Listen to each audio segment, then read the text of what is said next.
that fascinated me.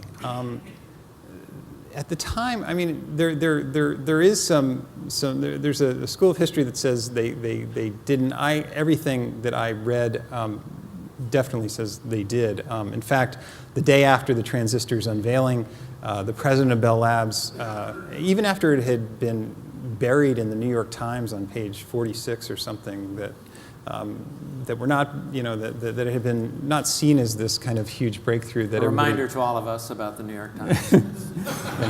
Well, I don't think we're very good at seeing breakthroughs when they happen. And in that case, the day after the president of Bell Labs, Oliver Buckley, had written a note to his former boss, the first president of Bell Labs, and said, this looks very important to us. And it really was. And if you look at the internal correspondence that was coming in to the researchers at Bell Labs at the time, really every major corporation was writing to them begging for samples. So RCA, Zenith, the big electronics companies at the time, sending letters not just to one guy, but thinking maybe if we send one to Shockley and Bardeen, Bratton, Kelly, Ralph Bound, the head of research, they'll give us one of these so we can test it. A very interesting question, though, is whether they knew its application in computers. They knew it would be useful in the phone system for amplifiers and possibly switches.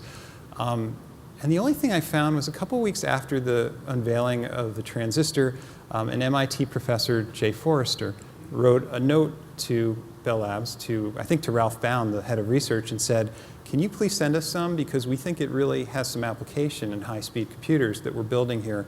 I don't know how high speed they are in retrospect, but at MIT he was building these, and immediately, not all the letters would get a response, but immediately Ralph Bound wrote back and said, yes, we will send them to you right away, and let us know if there's anything we can do to sort of make them work for you. It's unclear from my research whether the brass at Bell Labs understood that kind of computing application at first, but certainly with the Forrester letter, it became very clear.